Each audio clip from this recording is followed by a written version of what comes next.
I recently spoke about two of the most versatile players in the NBA in Jalen Williams and Danny Avdija, two players who thrive in transition, have counter-spawn counters, bring it defensively, and can delete you from existence if you dare challenge them at the rim. However, for my money, the most versatile player in the game of basketball today is actually Jayson Tatum.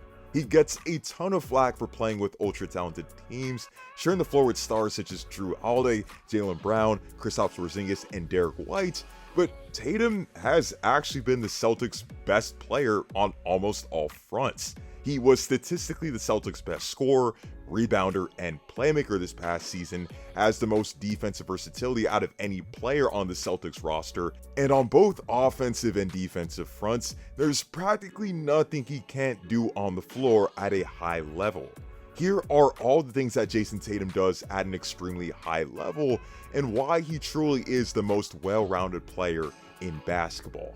Before we begin, be sure to leave a like on the video as that makes a massive difference for the channel, and be sure to sub to the channel for even more content like this. With this 6'9", 6'10", 230-pound frame with a 6'11" wingspan and broad shoulders, Jayson Tatum has the ideal build to dominate as a player in today's game. As a self-creator and isolation scorer, Tatum has been one of the best in the game with a tremendous deep bag of tricks. His in-and-out dribble and subsequent crossover completely frees defenders and roots of the rim in the half court and transition, allowing him to get by defenders with ease and finish at the rim.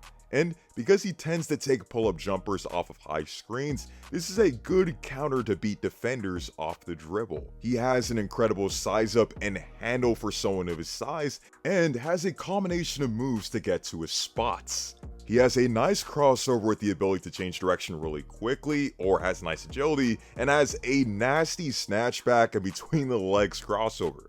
I love Cade Cunningham, but he got sent to the shadow realm here. He can back you down or have his back to the basket and accelerate off of you for a quick score. He can combo a half spin into a step back three or a follow away mid-range jumper, stop on a dime and hit you with a pull-up jumper, and has a nice hesitation dribble that can freeze up defenders and clear his path to the rim. He'll spin off of you if you cut off his driving angle, split a double team, has deep shooting range, and has the speed and fluidity at which he can hit you with a combination of everything that keeps you guessing or even involved in a highlight play. Jayson Tatum is one of the better tough shot makers in the league, but his greatest asset offensively has to be his ability to attack the rim. Because of his size, strength, handle, and athleticism, Tatum is extremely tough to deal with. When he remembers that he's 6'9", 6'10", and 230 pounds, he's such a tough assignment because of his footwork, shiftiness, and ability to absorb contact and follow through in both the half courts and transition. He can finish over length, can get off acrobatic finishes, and detonates at the rim at will. He converted at 69% of his shots within 5 feet of the basket and 72% of his shots in the restricted area. The next reason why Jayson Tatum is such a complete player is his playmaking, which is easily the most underrated aspect of his game. Due to the attention and number of bodies that he draws in on the floor, Tatum creates opportunities for his teammates who consequently aren't accounted for on the floor. Because defenders are ball watching or focusing all their attention on the ball handler, guys can spot up from the three-point line or cut inside to be found for easy opportunities from Tatum.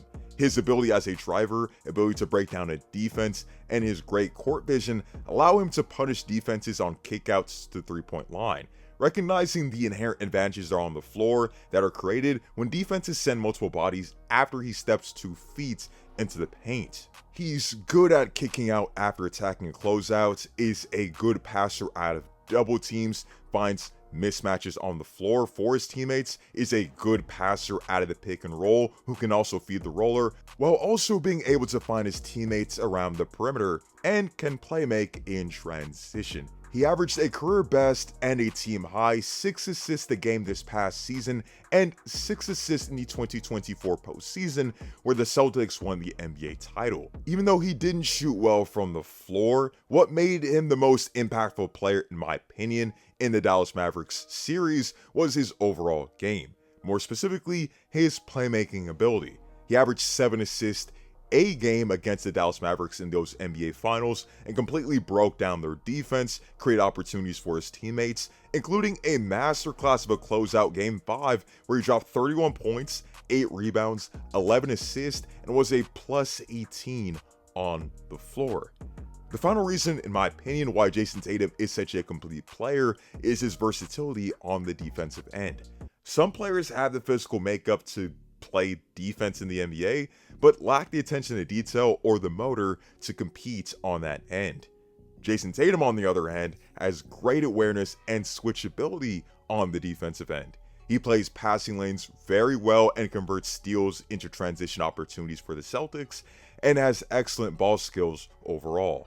You can trust him to guard 1 through 4 because he's actually been tasked with doing so while also being successful in that. He has good lateral movement, keeps players in front of him with a great ability to make recoveries if he gets beaten off the dribble. He can serve as a good point of attack defender, has the strength and size to match up with the likes of Evan Mobley, Miles Turner, or others when their backs are to the basket in the post. He can disrupt entry passes and is very disciplined as a defender. You're not going to see him bite on a ton of pump fakes or gamble for a good deal of steals. Rather, he's a good help defender who can rack up stocks and challenge the best stars in the league. Remember the 2022 NBA playoffs where Kevin Durant struggled mightily against the Celtics? Well, Tatum played a massive part in that. He even had a game these past playoffs where he had 42 points against the New York Knicks, along with 4 steals and 2 blocks. Because of his insane versatility, Jayson Tatum has been able to deliver at high stakes moments for the Boston Celtics and is undoubtedly a superstar in today's game. If you want him to be a Swiss Army knife out there and do a little bit of everything, he can do that. If you need him to go down the line and be a clutch performer for you and hit those difficult shots in the closing moments of a game, he can do that. And if you want him to be an all-time great playoff performer, he's proven time and time again that he is that. Unfortunately, we won't be able to see him play this next season, but what he's shown over the last few years make him the most complete player in basketball. With that being said, let me know your thoughts on Jayson Tatum and your favorite aspect of his game. What are other ways that he impacts the game of basketball for the Boston Celtics? And in your opinion, is he the most versatile player in the game of basketball? Or would you give the nod to other people? Let me know in the comment section down below. Be sure to leave a like on the video as that makes a massive difference for the channel, and also check out my last few videos on those versatile guys that I spoke about earlier in Jalen Williams and Deni Avdija.